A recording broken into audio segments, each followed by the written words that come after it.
How's it going? And welcome to the Music Production Podcast. This is your host, Brian Funk. I want to tell you about my Ableton Live pack called One Knob FX. It allows you to quickly and easily add some cool effects to your sounds with just the turn of a single knob. Do you have a synth like this that needs a little extra life? Just grab a One Knob FX, turn the knob, and get something like this.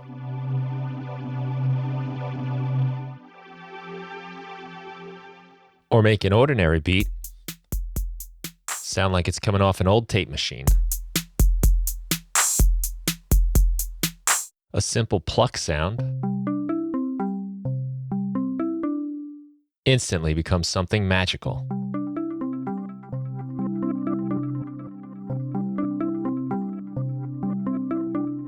One Knob FX Ableton Live Pack has a complex variety of FX presets, all with a simple one knob control. You can learn more at my site, brianfunk.com.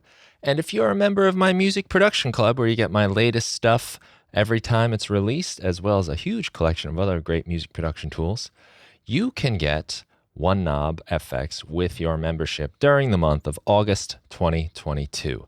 Go to brianfunk.com/MPC to learn more. Enjoy the show. Hello, everybody, and welcome to the Music Production Podcast. I'm your host, Brian Funk, and on today's show, I have Ariane Paras, who is a certified life and career coach with over 15 years of experience. She has her website and company, Olympia Coaching, and she's helping artists and musicians and music pros to be happy, healthy, and successful. So we're going to learn a lot today about that stuff, which is very important. So welcome to the show, Ariane. Thank you. Thanks for having me. Yeah, it's good to have you. So it's very important to be happy and healthy. We can't really do our work if we're not. So it's great that you're out there trying to help people do exactly just that. Yes, and helping people reach their potential because quite often we get in our own way. Yeah, I actually wrote that down, getting out of our own way. I thought that might be something we talk about. Yeah. What are some of the problems that you find like artists and musicians tend to come across?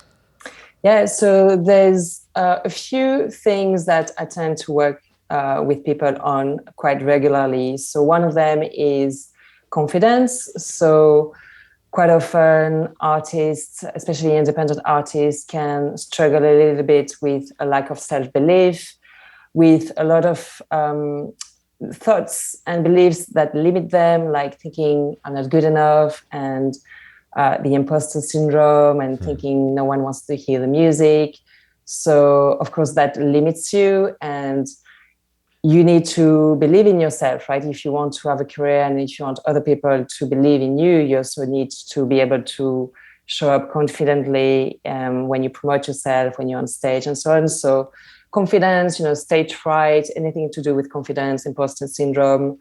Quite often there's a lot of fears hiding behind that, like the fear of rejection, fear of failure, which are very common fears. So this is perfectly okay if you have those fears. I think pretty much all human beings have faced those kind of fears at some point, especially when you expose yourself, when you really show up in your career with your music, which can be so personal.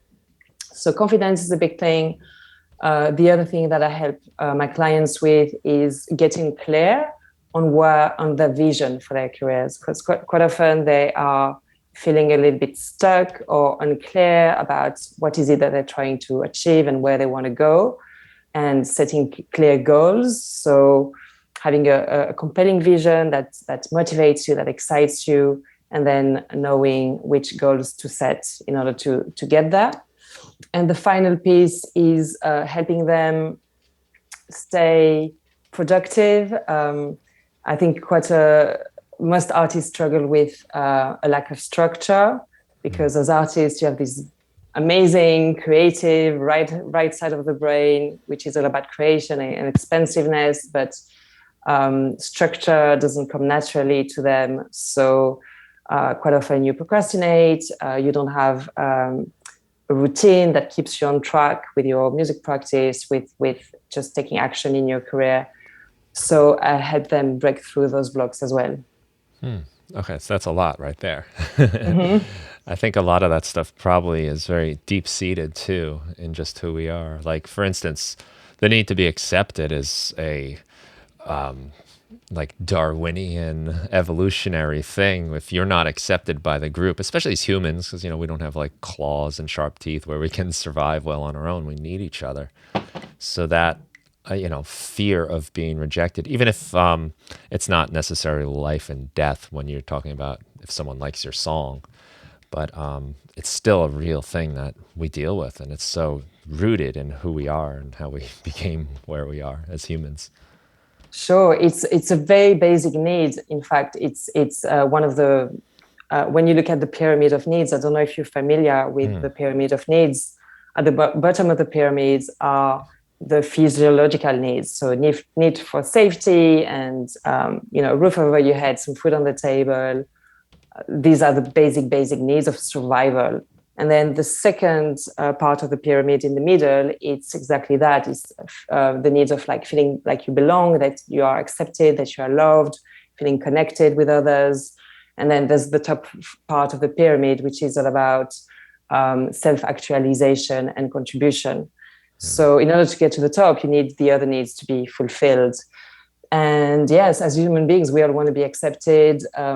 I just had a session right now with a client, and she's been doing music for 17 years. She's already had some level of success in her music career. She's a producer. She also does visual arts, and still she's struggling with this belief that she doesn't belong.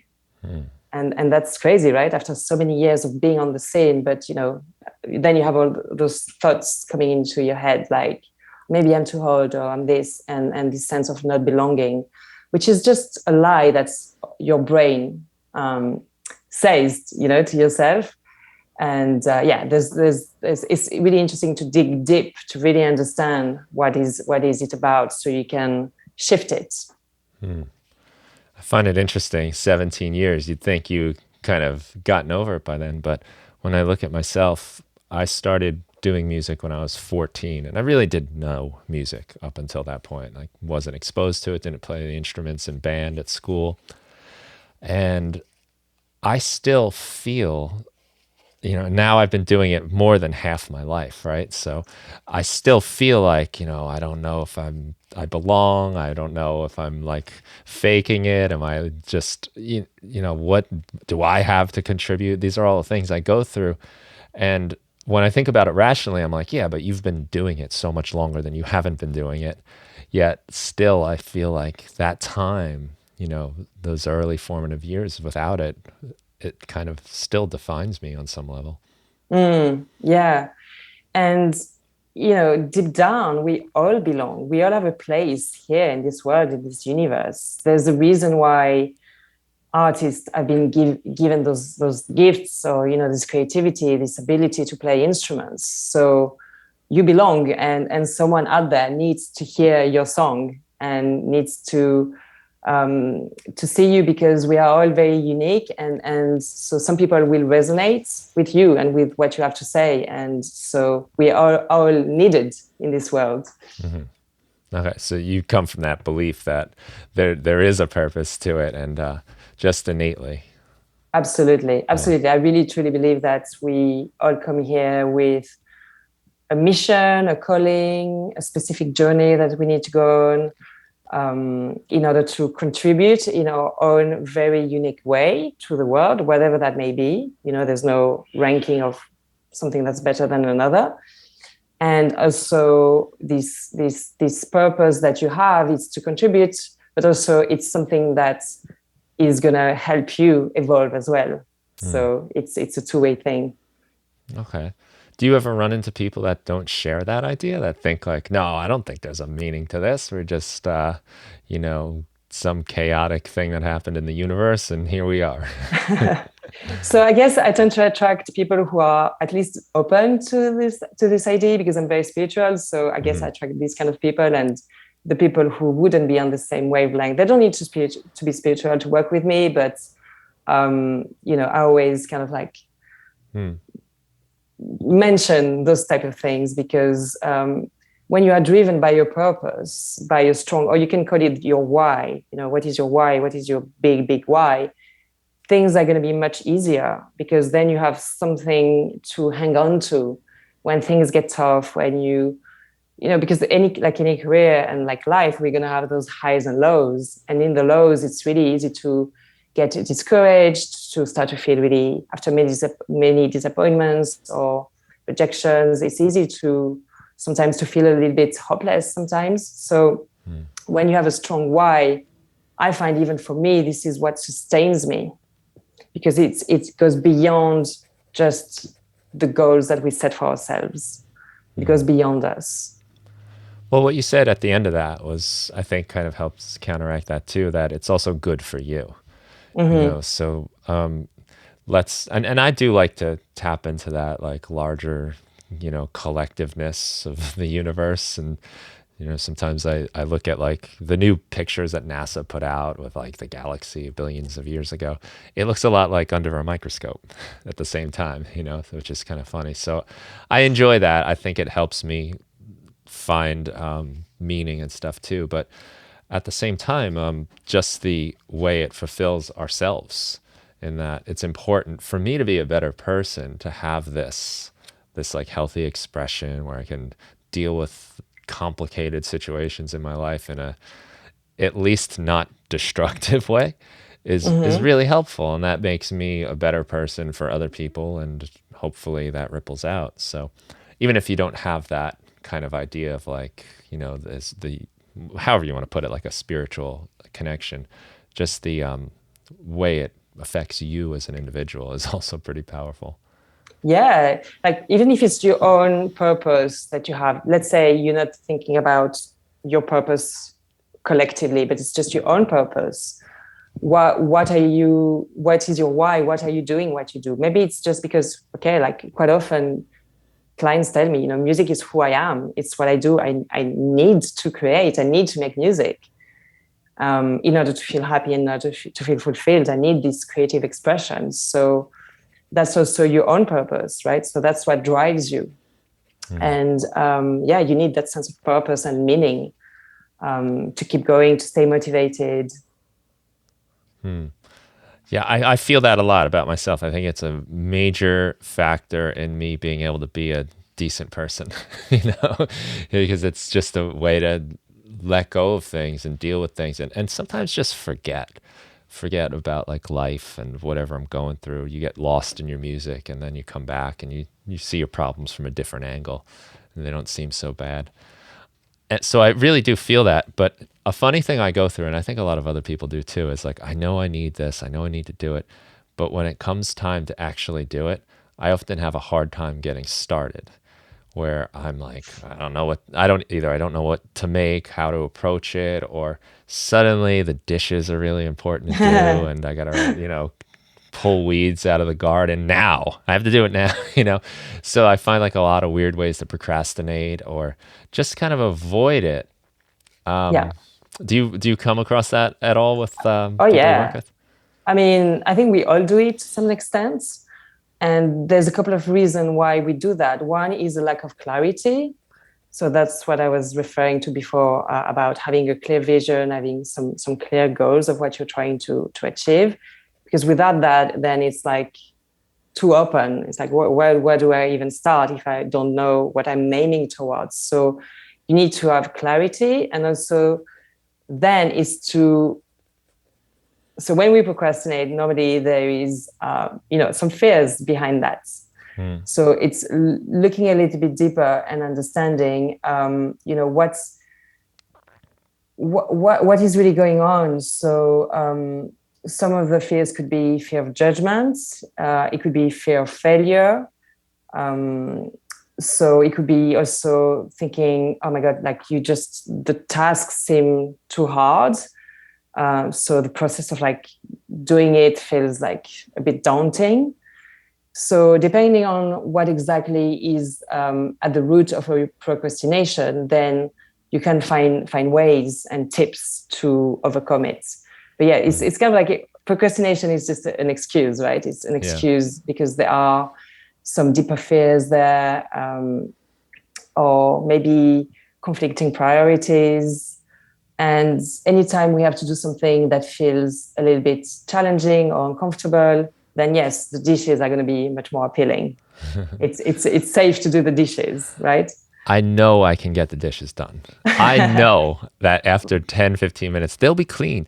But I don't know if I sit down and make music, if I'm going to come up with anything good or I'm going to make any progress. Yeah. So it's that fear of, if you, let's say you have a habit of making music and not finishing anything, then there's going to be that worry underneath of, well, like, I'm just going to get and sit down and I'm not going to finish something. So why even start in that case? Why even bother? That's a great point.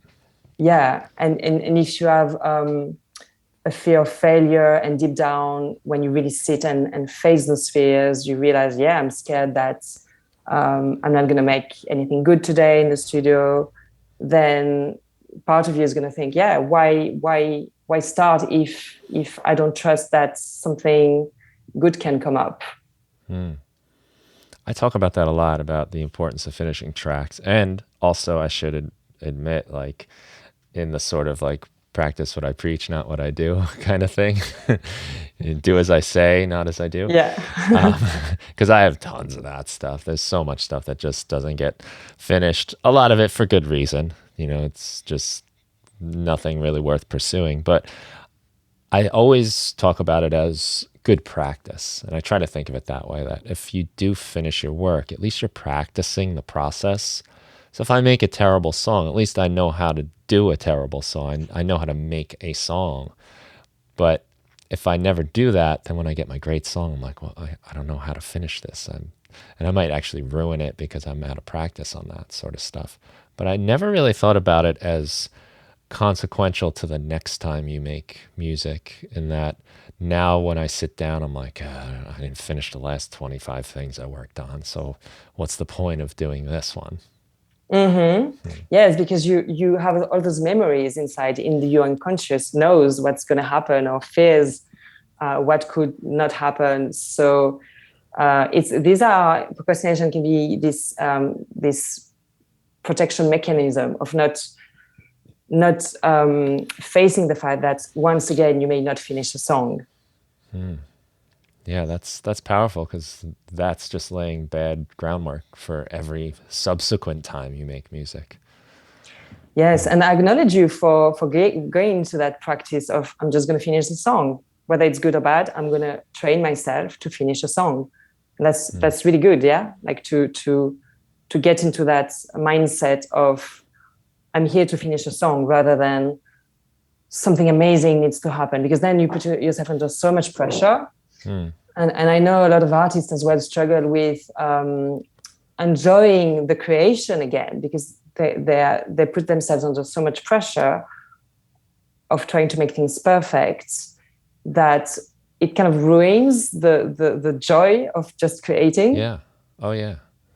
Absolutely. Like it totally does, because as soon as something fun happens, as soon as you get in that moment where like, oh, I like this, then all of a sudden all that weight comes down, like, well, I got to make this good now. I can't, ruin this idea. I have to let it become all that it becomes. And then I think that's where I get stuck a lot of times, where I say, oh, this is really nice here. And oh no, like it's almost a worse problem than having a bad idea. So this voice that's judging, this is what we call the inner critic. We all have inner critics. We have sometimes more than one, and they tend to be really loud, and they are sabotaging our progress. So it's important to learn. So when I work with my clients, I take them through a whole process of engaging with the inner critic, having a conversation with it. So you learn to acknowledge it, name it, not ignore it, and then learn to integrate it within you. So normally what happens when I take my clients through this process is that then the inner critic shifts into something else. And quite often it becomes an ally. So it's really interesting when that happens. But we need to start to realize, okay, I've got this voice telling me like, already judging what I'm doing. I haven't even really finished anything, and the voice is already there, criticizing and being hard on you. And so it's important to start to recognize, oh, there's a voice here, and the voice is not who you really are. It's just a voice. It's just an inner critic. So yeah, it's important to call it out and not let it run the show. So you don't want to shut it up necessarily. You don't want to fight it. Right, because it's the inner critic is like the ego. It loves to fight. It loves to fight. So, when you fight with him, it's like, yes, he loves it. So don't feed also it. it's also the inner critic is like a part of us, right? We have many different voices in our heads. We have the inner critic, you have the opposite, which you can call your inner leader or the sage or your higher self, whatever that is. So it's the inner critic is part of us. So by suppressing it or ignoring it, it's not going to go away necessarily because it wants to be heard. So the whole process is like acknowledging it, naming it, having a conversation with it, and then taking your power back. That's the summary. Of course, it's when I do the process with my clients, it's like a whole session, but it's taking the power back and like saying, okay, you're here, I see you, I know what you're trying to do here. Quite often it acts as a protector. It wants to keep us safe. It wants to keep us small. He's so afraid of rejection and judgment and things not working out. So this protection mechanism has some sort of benefit, but it's not serving us anymore. Right. So it's also looking at it with love and compassion. Yeah, because it does have that protection thing at the root of it, right? Yes. But we can't let it become the boss. Exactly. So that's why it's like that's why when my clients shift their relationship with their inner critic and it becomes an ally, this is when, the inner critic actually can have a really beneficial purpose to keep me focused or, whatever that may be for each person. But actually I can use it as an ally. It's not the boss anymore. Now it's part of the team. And I'm going to use him to benefit me and rather than let it completely sabotage me. Yeah, don't let it run the show. And identifying it, I think, is important too. I've tried to remind myself that it's always part of the process. Like in making a song and writing music and in pretty much everything, I guess. But I often think I'm like talking about music, but I think it winds up being like life in general, almost a metaphor for life. But it's there, and you have to just know that it's going to come. And when it arrives, here it is. I sort of think about it sometimes in terms of like horror movies, because in a lot of like the really good horror movies, you don't even see the like evil villain that much. Like Jaws, I don't think you see Jaws, the shark, very much in the very beginning of the movie, but it's out there, and you see maybe the fin, and it's like, oh, and I know like Friday the 13th, and one of the early ones, you barely even saw Jason, but it was like knowing that it's there or something's there and it's gonna get you is scary, and it's kind of like the inner critic in a way, in that it's there and it's haunting you, but if you don't like look at it, it's scary. It's like hiding under the bed and not knowing what the thing is that's in the room, instead of like looking and realizing, it's actually not that scary. Absolutely. So when you look at it, when you face it, it loses its power automatically because you're already putting your attention on it. So you're already putting some distance between who you really are, which is just like your awareness, and the inner critic. Your and I can never say this word, not identifying with, because I cannot say disidentifying. Okay. You're already saying, okay, this is me and this is the inner critic. And facing it is like if you have a nightmare, like in your dreams, if you have a nightmare when the monster comes up and it's really, really frightening, when you're able in your dream, or if you are lucid dreaming, when you're able to actually face the monster, like instead of running away, I'm not going to face it. Normally what happens is that it dissolves. Or if you face it and you hug him, it completely shifts form. So that's how you transform it. Yeah.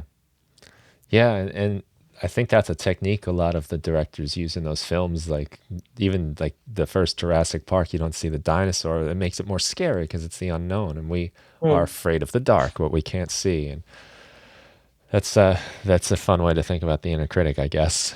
But to hug it, Yes. and to thank it, like you said, and acknowledge it, and instead of seeing it as this like oh man thing, and totally identifying with it, realizing it as almost this. I like the idea that you have of almost like personifying it as this separate thing. It's not you. Yes. It's not your work. It's just this thing that shows up and says, "Hey."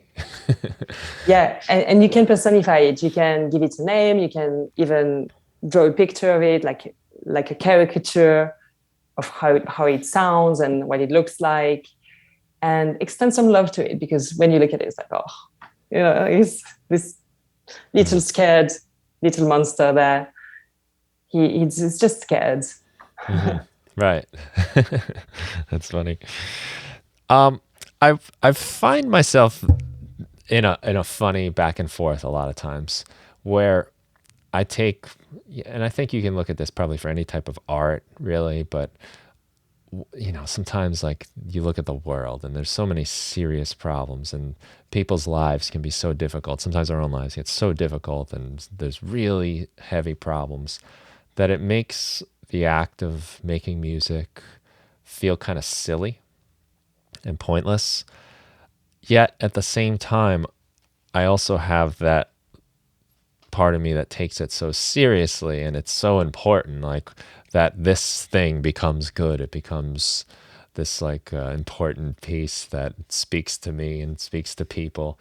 There's this just strange contradiction always at play, wrestling with each other, and in my head, I know at least, where it's like kind of like you're just making these dumb sounds and stupid beats and saying nonsense words, and then there's like you have to, it has to be important. It has to mean something for you to actually do it.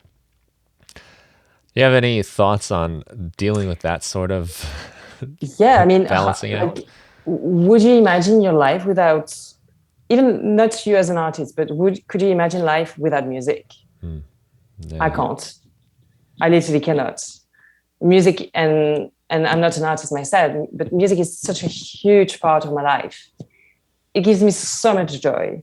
And sometimes it's not even about meaningful lyrics, because I was really involved throughout my music. I used to work in the music industry before I became a coach, and that was the electronic side of the industry. So it was parties and dancing. And that was such an important part of my feeling balanced, feeling like my well-being and my sense of joy and connection.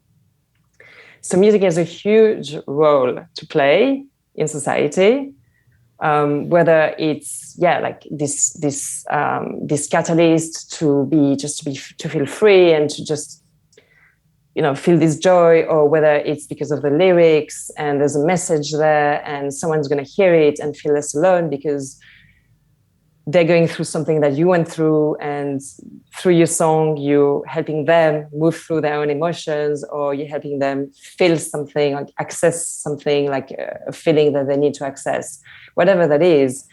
And of course, society is gonna, it doesn't necessarily value culture, but we know it's so, so important. And music can be this huge disruptor as well. We know it unites people. We need that, right? Right now, we need unity in the world.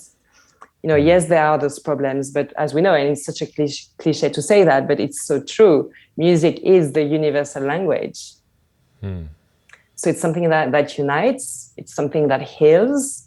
It's something that helps people feel and heal. So it is important work, and artists actually have a huge role to play in what's happening, in this huge, massive transformation that we're going through as a collective, as a society, as humanity. Artists actually have a really important role to play. So don't ever doubt that. Right. Yeah, I agree, and I do often come back to that when I can remember that. Again, it's good for me as making me a more adjusted person, but also just what it's done for me as a listener. It has, it's changed the way I see things and how I live time and time again.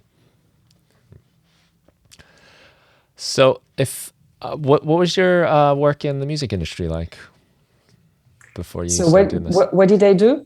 Yeah.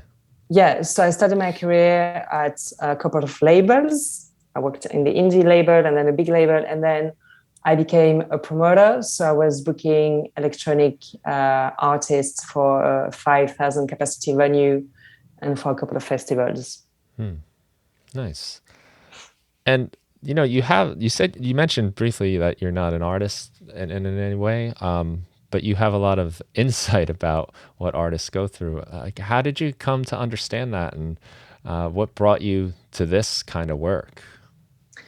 So what brought me to this kind of work is that so I had a spiritual awakening 15 years ago, and then I became really, really passionate about personal development and achieving your own potential, because I was doing it for myself, and I realized, oh wow, like, everything that I was learning for myself seemed so important for everyone to know in order to have a happy, fulfilling life. So that started to become my passion, and so I really wanted to help people from the world that I love so much, which is the music industry, and help them fulfill their potential, achieve their goals. And so I was never an artist myself. I did play the piano when I was younger, um, but I've always had an admiration towards artists, and not in the groupie fangirl type of way, because I met like really, headlining acts when I worked at this club, and it wasn't my style to be like that. But more like I've got a really deep respect for artists, and I'm just amazed at this ability of just creating something out of thin air. And I'm always so impressed by people who can play multiple instruments. I just find that magical. So I really feel this is my calling, just to help them.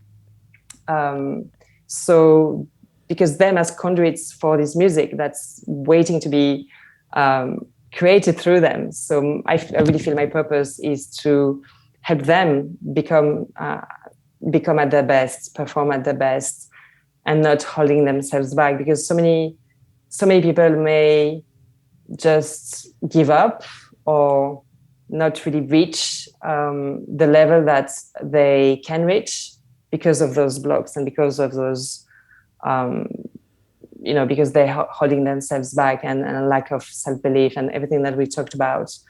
So yeah, that is my big passion, and I know about artists because I've worked with them now as a coach for many years, and I'm always researching and reading and furthering my knowledge to give them the tools that they need to overcome those things. Well, sometimes I think when we ourselves are doing something, we get so caught up in it and kind of lost in the forest, in the trees, missing the forest. Do you think there are certain advantages? Like, do you have different perspective maybe that you're not, you personally don't get wrapped up in that stuff, that maybe you see things that the artists themselves don't quite recognize? Yes, I think it's that's why having an external perspective is always very helpful, especially coming from a coach. So someone who's completely neutral, who does not judge what you're doing and doesn't have any, how do you say, like, I don't have any agenda for my, for the artist. Like, all I want is to help you get what you want. So, maybe you have an artist and yes, they can speak to their manager, to their bandmates, but they all have maybe their own agenda, and also they all have their own limitations that they project on you that they may not be aware of.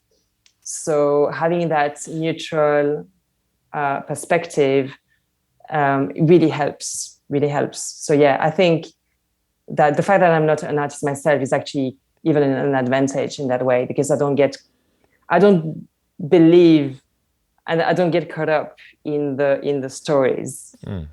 in the limiting beliefs that people may have. Right.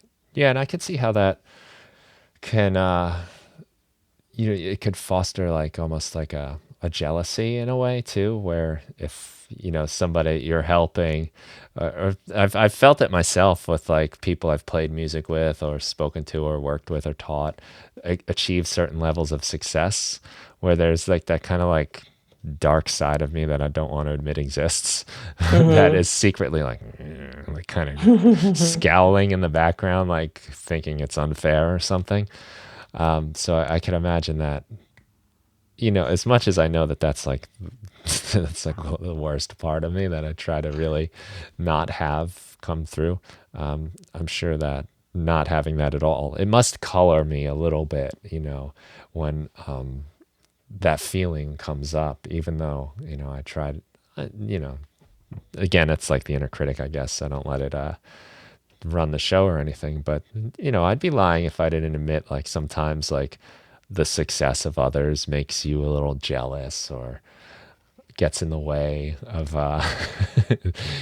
so what I'm trying to say is it must be, as much as I'm against it and know it's wrong, there must be, just like if you put a pinch of salt in like a meal, the flavor comes through a little bit. Yes, and thank you for your honesty. To be honest, I mean, who hasn't felt jealousy or envy? I mean, that's, as humans, I think we all felt that at some point or another. So it's again, it's human. It's we're not proud of that side of us, but normally we feel jealous because there's something that this person has that we want for ourselves. So it's just it's a sign that, okay, like there's something in me, there's a need, there's a desire that needs to be fulfilled, because when I see it in someone else, I get that jealousy. And a good way to, I just shared this tip actually with a client yesterday who mentioned as well feelings of jealousy. And so I gave her this tip, which is the antidote to jealousy. So let's say you're looking at Instagram and you feel triggered by a post because you see someone playing a show that you wanted to play at, or whatever that may be. So the antidote to that, so first of all, you recognize you're being triggered, you recognize you're feeling jealous. It's okay.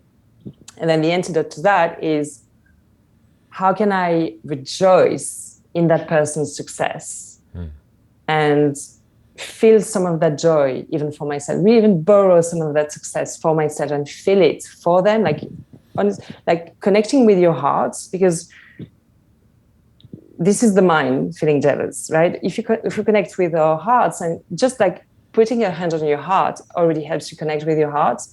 And when you connect with your heart, there's a part of you that can feel happy for that person, that can rejoice. And not only that makes you feel better, that also sends out positive energy in the world. That may also impact that person, because energy is energy, right? So it has an impact. So you rejoicing in their success also affects them positively. It makes you feel better. And then everything that you put out that is positive, that is supportive, will come back to you one way or another. So that's a little exercise that you can do when you feel those feelings of jealousy. Try to convert it into the joy and the gratitude that this person is having that success. Yeah. And seeing what's possible for you, and see it as I know it's hard to do sometimes, because like you said, sometimes you think, oh, that's unfair. But seeing it as what you can call an expander. So if this is happening for them, it means also it's possible for me. Maybe it hasn't happened yet. Maybe it will never happen. Who knows? But it's possible for me too, because it's happening for them. So it's also using that as a source of inspiration or even motivation.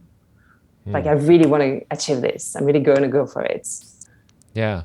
Yeah, that's a lot of times how it winds up converting for me, is that it's sometimes I need to see somebody that I've interacted with and that I know do something before it seems possible. Mm-hmm. I mean, I think there's like the famous story of what is it, like the 4 minute mile, running the 4 minute mile. People thought it was impossible, and somebody did it, and then not long after, a bunch of people did it. It was just like, oh, now it's possible. The door's open. So there is something of that, and yeah, also just the motivation of like, oh wow, look at them go. I gotta turn it on too. So I'll go and be as much as I can be too. Yes. Almost like, when you're in a workout class and you see the other people that aren't quitting and you're like, well, I can't stop. Exactly. Yeah. And I don't feel jealous of them necessarily, but I think like, well, I'm tired, but I can't stop now. Yeah. Well, that's interesting. How do you wind up helping people find their goals? I imagine that must be a tough thing to identify where you're making music, you're an artist. Like, how specific do you get, and are there any kind of like exercises or techniques you have them use to figure out what they want, and maybe even figure out what they don't want? Because I think sometimes we think we want things, and then we don't understand exactly what that means to have Mm-hmm. that. Like, just a quick example would be like, say I want to tour the world, but then you realize I don't like riding in a bus everywhere. And, so I just wonder if you have any ways to help people figure out what they want and don't want. Yeah, it's literally a whole lot of questions.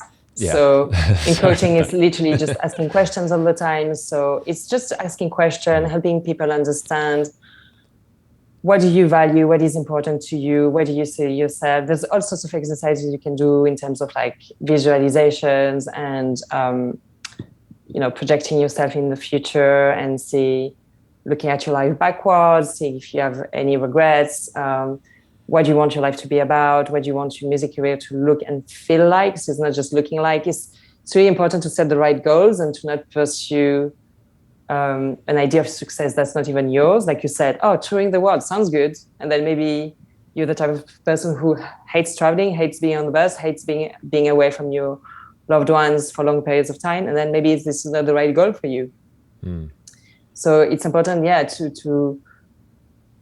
so I ask them a lot of questions to help them get clear and then make sure that the goal is relevant and resonant, and that they feel emotionally excited by it and engaged by it, and that it's okay if it's a bit scary. That's fine. Like, it's okay for the goal to feel a little bit scary. That's why they say the good goal has to be really exciting and also a little bit scary.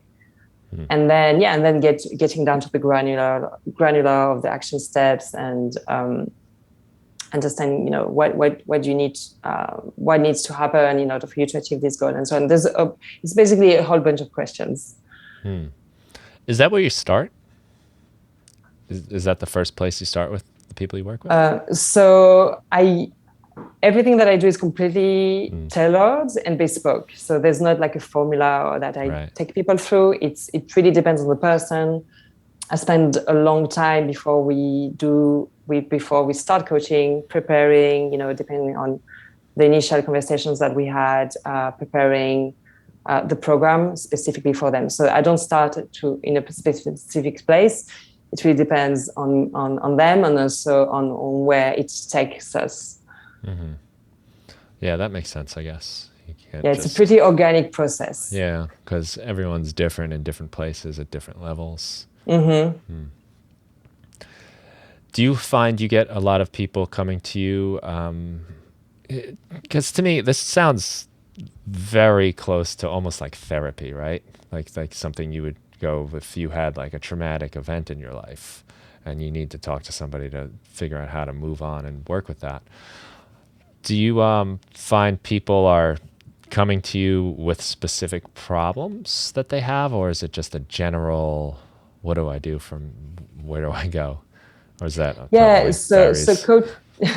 so coaching can be similar to therapy, but it's also quite different. Mm-hmm. So we don't deal with traumas from the past or with really heavy topics, like if it's addiction and big traumas, then the person needs to go and see a therapist, not a coach.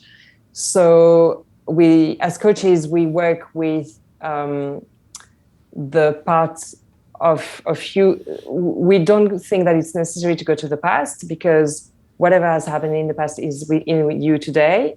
And as your coach, I'm going to interact with the part of you that is resourceful, that is resilient, that has all the answers, and help you reconnect to all these strengths that you already have, and help you find the clarity, because you do have the answers inside. So it's really much about focusing on the present and the future, and then taking action, and then not just talking about it, but like then implementing it and taking action and staying accountable. So it's very hands-on. It's very practical, because the point is to actually move forward. It's not just to talk about it and understand something, and then, you can talk about something for years and still be in the same place, because you don't implement what you learn about, or you don't take steps, and you don't commit to actually creating a change. So it's quite different. They can work well together. I've got a lot of clients who also have a therapist, for example. Right. Yeah, gotcha. I'm sure that's a great supplement to therapy, because it gives you goals, a mission to work on that you can use to kind of heal yourself too. As we said before, it's, art and music, great healers for people. Mm-hmm. And it's often a big part of therapeutic practices is to write or to do things that help you express yourself. Yes. You mentioned a bit earlier about getting out of your own way. What are some ways you see people in their own way, like some of these limiting beliefs and things that are really just, it's not outside forces working against you. It's really stuff that you're in your own way about. Yeah.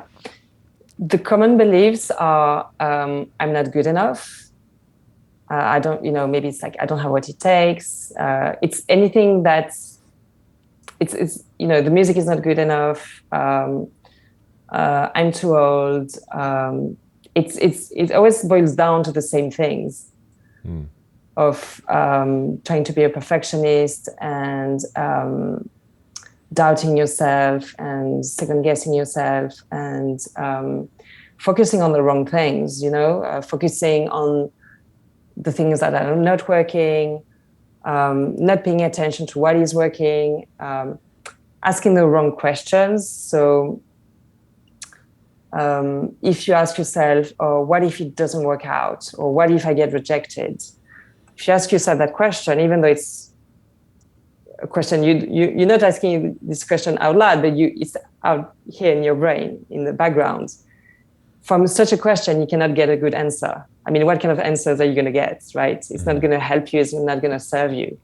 So you want to start to pay attention to the inner dialogue that you have, the beliefs that you have, the thoughts that you have, and then ask different types of questions.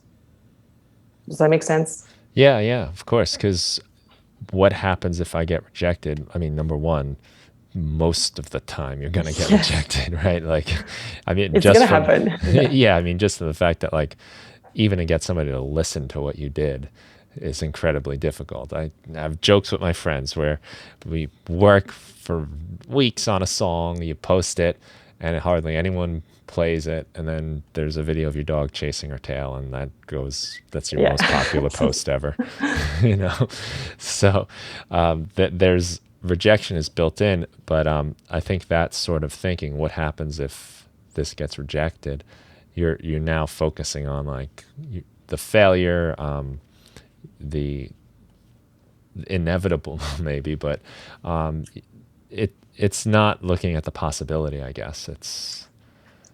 Would a better question be, what happens if this is successful?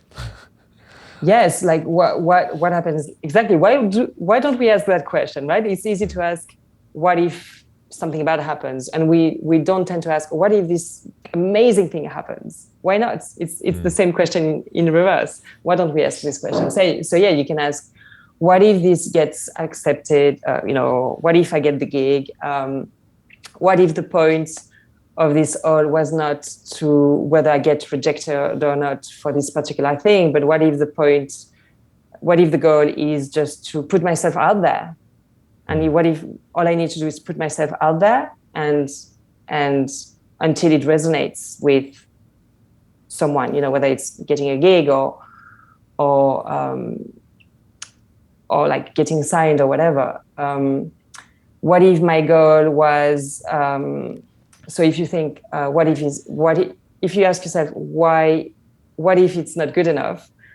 And you shift the question to, what if I'm not here to be perfect, but I'm just here to stay consistent, and I'm learning with every release that I put out, I'm learning something useful. It's kind of like getting into the mindset of taking action, being less attached or not attached to any outcomes.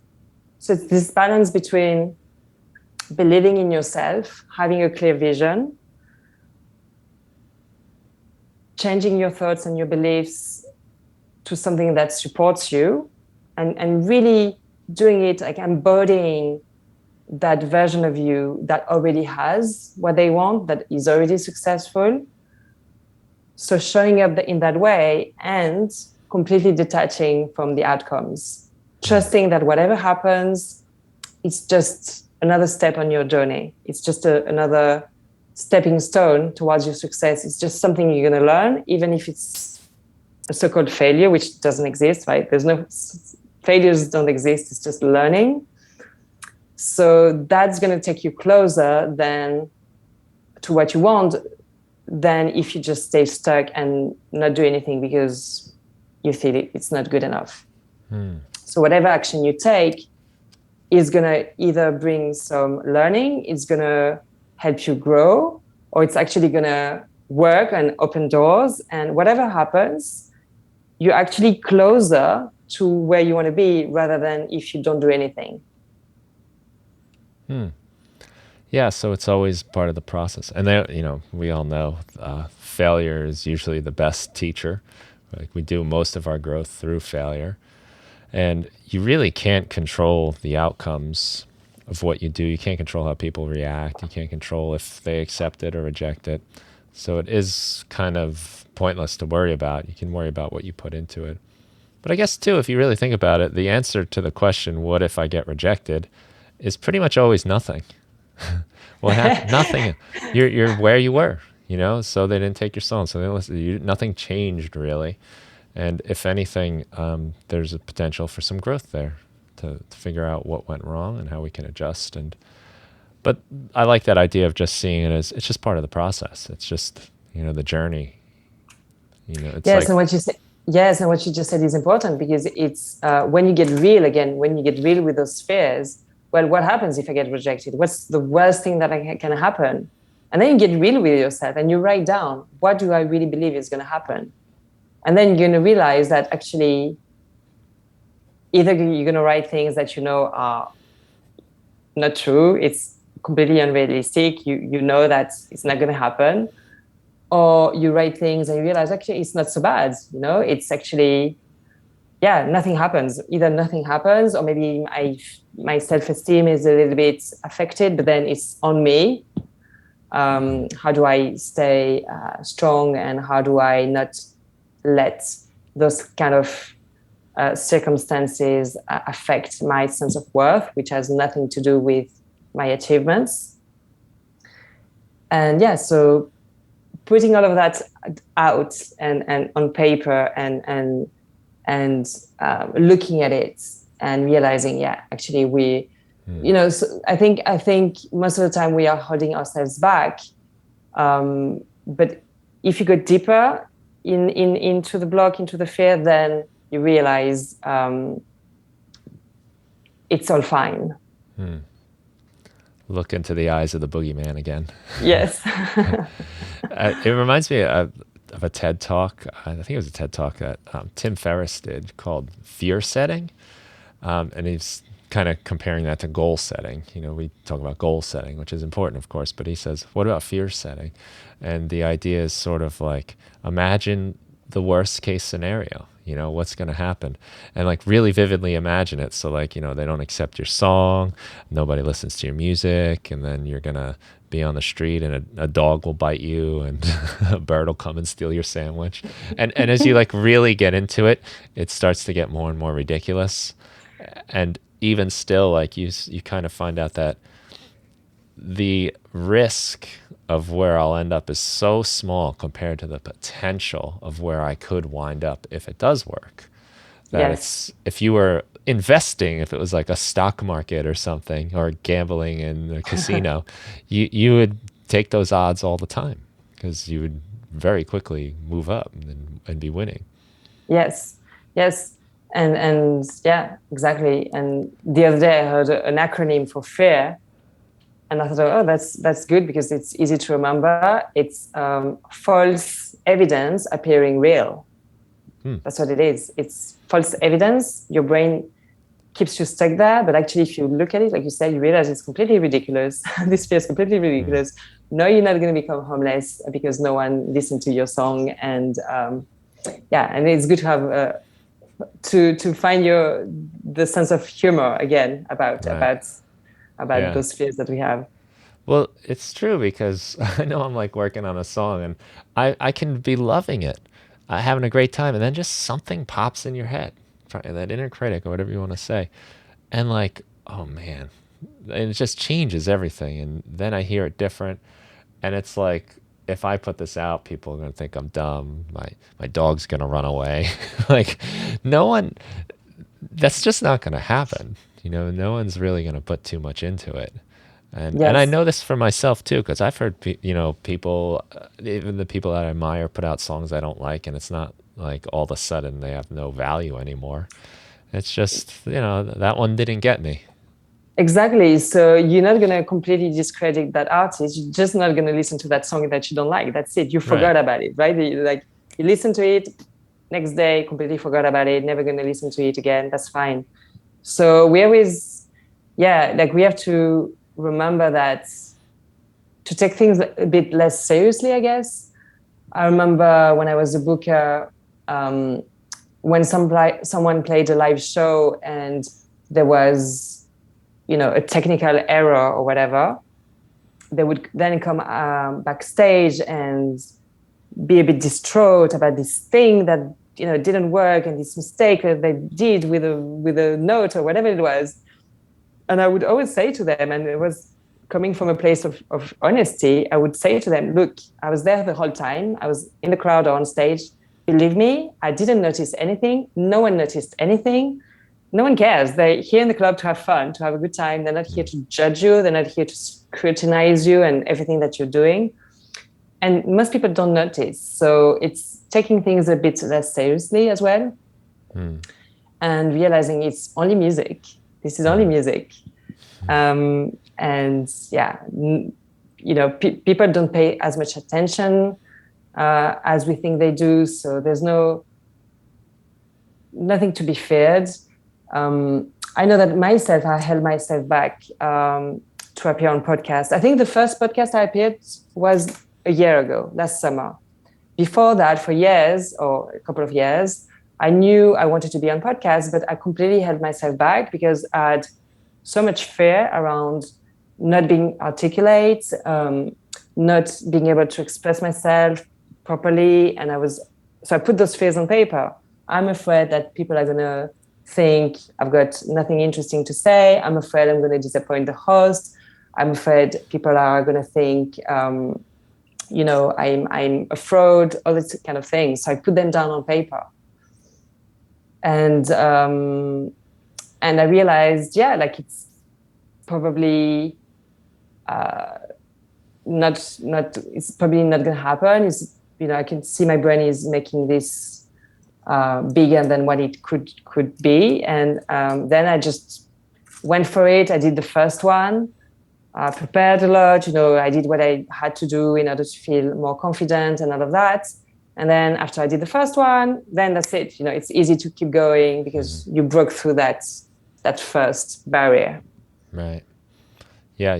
So you kind of looked at the monster a little bit there as well. Yes. Yeah. And putting it down on paper, you just see it and you say, oh, it's like when you make a to-do list for the day, you feel overwhelmed. Like, it's so much to do, and you're juggling it all in your head and it's bouncing around.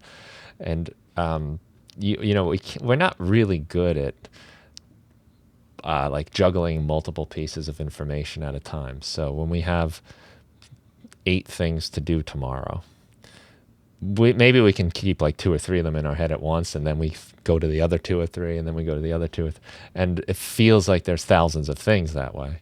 But when you put it on the paper, you say, oh, okay, that's not too bad. And then the same thing, I think, with our fears and what you're talking about being a podcast guest, which I will say has been a joy for me to have you so far. So I think those fears are, that acronym, false evidence appearing real. But it's just all this stuff, and it feels like a ton because it's hard to keep it all in your mind at once. But when you put it down on the paper, you say, that's really not too bad, and then you did the smart thing, which is to prepare. How am I going to make sure I am articulate? How am I going to make sure I have interesting things to say? I'll come up with some interesting things to say.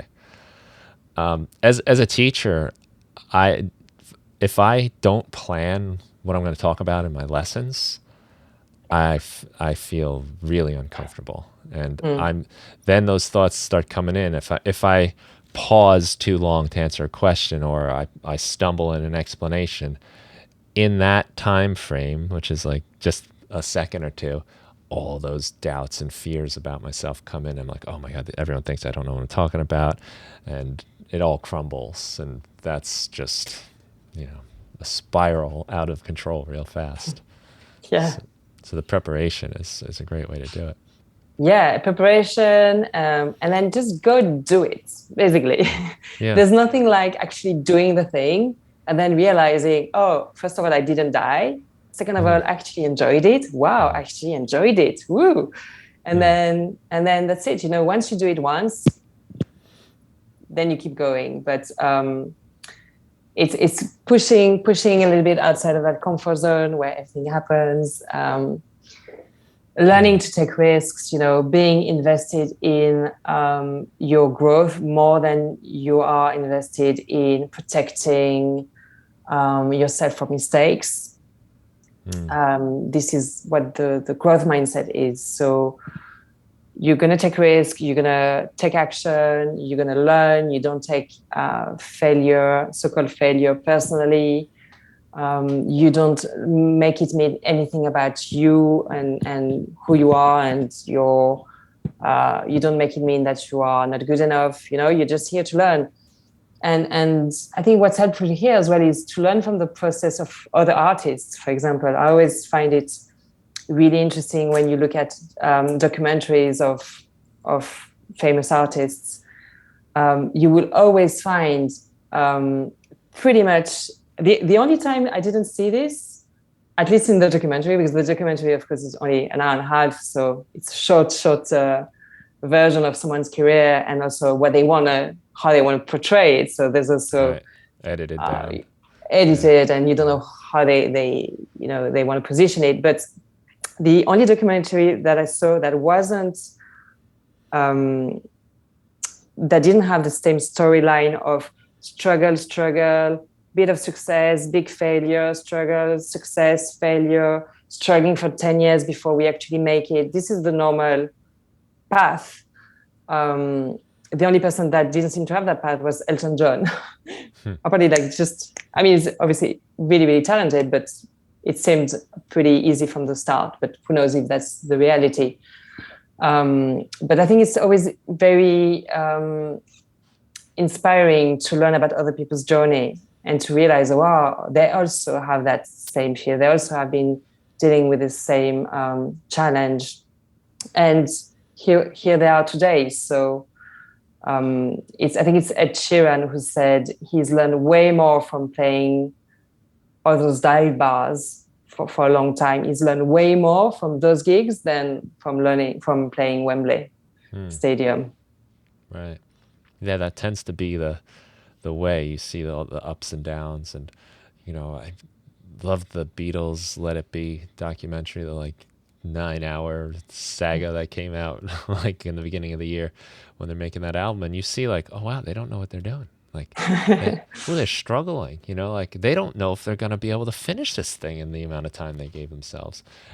All along, like they make this classic album by the end of it, but to see them in that kind of pit of despair, and George quits at one point and the band is in question now, is pretty cool, especially knowing what happens, and how esteemed they are, that they too struggled with that. And Yes. And that journey is actually where the gold is. That journey, those ups and downs, the successes, the challenges. This is really what it's all about, because it's really about you evolving into the best version of yourself again and again and again. So it's you up leveling, up leveling, up leveling. So it's learning to see this journey as, wow, yes, it can be difficult sometimes. It can also be exhilarating and beautiful and magical. And the journey is the whole point. Yeah, and I think maybe, I don't know if it's more so or not, but we definitely try to shield ourselves from discomfort. We don't want that, and we avoid it as much as we can. But there is, to use a word, there is something very exhilarating about doing something you're uncomfortable with, and at the end being like, oh man, I made it, even if it wasn't perfect, like, okay, like that feeling is just, it suddenly opens the doors of possibility that, wow, if I could do that, and I didn't think I could do that, what else can I do that I don't think I can do right now? Exactly. It's like suddenly every time you come out of your comfort zone, you grow. It's like you grow your Expands, range. yeah. It expands what your life is going to look like, right? Like bigger and more expensive, and more is available to you than if you just stay here and protected and small, which might be comfortable, but it might be really boring too, and just not fulfilling. It's not going to be fulfilled and happy when you just protect yourself too much. Yeah, I think like everything almost positive comes out of some sort of stress, some sort of discomfort, physical exercise, or practicing your instrument, until like your hand hurts and your muscles are tired, and then tomorrow you can do it a little better. There's, like you said, like that comfort zone just keeps growing wider and wider because you get more comfortable being uncomfortable. Yes. And there's one thing that I learned when I did my coaching training, and they were the kind of like teachers were explaining to us, what you avoid, what you resist and avoid is actually going to end up ruling your life. It's going to be the thing that defines what your life is about. So not only you are avoiding something, but actually that very thing is going to create what your life is going to look like. And that feels really scary to me, to think, oh my God, this thing that I'm avoiding is going to become the boss, the king of my life. It's like, no, I don't want that. So it's not avoiding anything. It's about taking your power back. Yeah, right. So if you're avoiding something, you'll be constantly making detours to get around it. Yes, you're going to constantly be taking detours, hiding, not going there because you're afraid it's going to show up here. So your life is going to become smaller and smaller and smaller. Just got to go right through it. The only way through is through. Yeah, right. That's pretty cool stuff. A lot of wisdom here, and I'm sure that the people you work with really grow a lot and learn a lot. Do you teach meditation with this? Is this, because it sounds a lot like there's a lot of like paying attention to what your mind is doing instead of just going along with what your mind is doing? Yeah. So I don't teach meditation. It's certainly something I recommend to anyone because it's just a life game changer for me. But in the sessions, we sometimes do visualizations, and it's kind of like a little guided meditation. But like the process for coaching, so I ask you the questions and I help you self-reflect. The whole time I help you self-reflect. I help you learn about what's happening. So it is that, in that sense, meditation of being able to observe yourself and becoming more conscious each time of your patterns, of your thoughts. So it's bringing more and more and more awareness, because awareness is what transforms everything. Once we become aware of something, we can then change it, we can shift it. If it stays in the unconscious, or it's there and we don't put attention to it, then we're not able to change it, right? Yeah, because I've found it so helpful to me, because otherwise you're just kind of a prisoner of whatever random thing pops in your head, and we really have no control over what pops in our head. At any moment, just the most random thing can just happen, and it can be a very destructive thought if you identify with it and you stick with it and think of it as like fact. Like, if you are playing, say, live, and you look out in the crowd and someone's like looking at their phone, you might be like, oh man, what am I boring? This person doesn't like, maybe they're texting their friend that this show sucks. And, you're just writing these stories that are complete fiction that now you're going to live by, and you're going to behave as if are true, unless you can Exactly. pull yourself out of that. But you have to Totally. notice it. So that's exactly what happens. The brain is a story making machine. It just makes story all the whole time. And as you said, lots of those thoughts, we have no idea where they come from. And we have like so many thoughts a day. And just because you think something doesn't mean that it's true. And that's why, like you said, it's good to disidentify from the thought. And otherwise, the brain just makes up stories, and it has a real impact on how you feel, on what you're going to do next, or what you're not going to do next. So it's actually going to, those thoughts are, and the beliefs are the root of everything else, that the root of your results, which is why it's really, if you want different results, you have to go back and start to pay attention to what's going on up here. And because we get to choose, we get to decide what we believe, and so on. So it's training our brain to have better quality thoughts, and catching ourselves when we go down the route of something that not being helpful. Yeah, I like doing that to myself a lot, like choosing what I believe and picking things that serve me, that Yeah, like sometimes in writing music, I like to think of the song as almost like something I find, just like I have a net. I'm just, in a way, it sort of takes me out of it a little bit. And like, so that inner critic that is like, you suck. Well, I just found it. This is something that's exactly. always been there.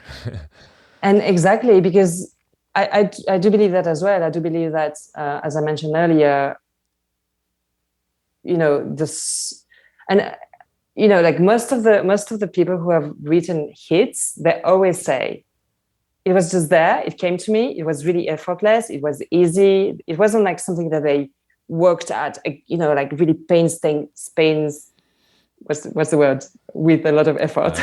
Painstakingly. Yeah, that one. So the song was there, they picked up on it, and boom, it came out. So I love what you say. It's a really good way to say that. I just found the song. I'm just here bringing it into the world because I've got the skills. I know how to play the instruments. And it's like removing yourself from the process. So in a way, it's removing the ego from the process. It's not about me anymore. It's about the music. It's about the song. I'm going to put it out. If it's not good, or, someone thinks it's not good, that's okay. Someone else might think it's great. And it's about the song. The song wants to exist. It wants to live. It's kind of helpful too if somebody would say like, "Oh, you're so amazing that you made that song," and you can just kind of shield yourself from this, because that can also mess with you too if you've gotten praise and adoration, and then when you go to do it and it's not working out, you're like, "Oh no," that Yeah. imposter thing and all that starts happening. Mm. Well, I thank you very much for taking the time to talk. There's so much good information in here and stuff that I think we all encounter every time we try to be creative. I've found kind of a lot of comfort in talking to a lot of people on this show. It's artists and musicians that seem to have it all figured out still say the same thing. They still struggle with it. They still there's still a mystery to it. There's still days when it just doesn't happen, that we all have it. It's just part of it, and recognizing that and not making that your identity is important. So Yes. I think you've shared and tapped into a lot of that stuff, and it sounds like you're doing great work with a lot of people. Um, I know your website is olympiacoaching.com, so we can Yes. send people there. Is there anywhere else you like to have people check out your work? Yes. So if anyone listening has resonated with anything that we've shared today, please visit my website, olympiacoaching.com. That's OLYMPIA coaching.com. You can check out my Thrive coaching program for artists, which helps you find direction and overcome what holds you back and achieve your goals so that you can get to the next level. And I offer free consultations.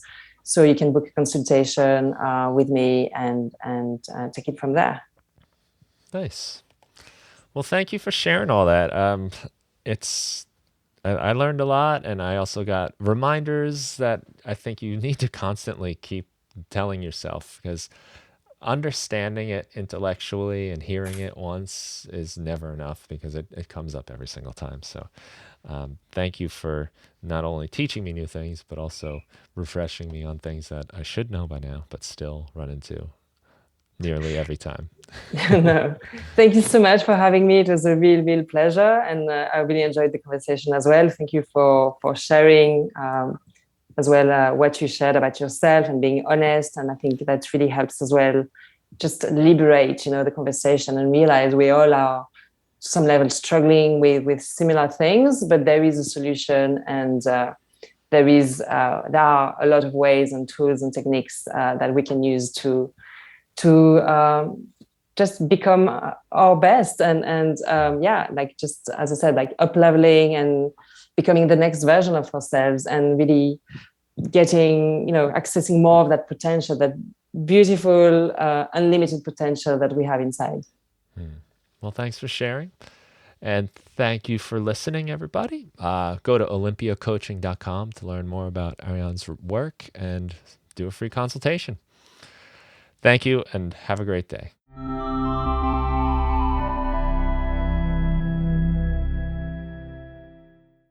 Hey, if you enjoyed the Music Production Podcast, please consider giving it a review on your favorite podcast provider and share it with a friend, somebody that you think might enjoy the show and get something out of it. That would mean a lot to me. And if you want to check out more of my work, including sound packs, tutorials, etc., head over to brianfunk.com. Thanks so much for listening, and have a great day.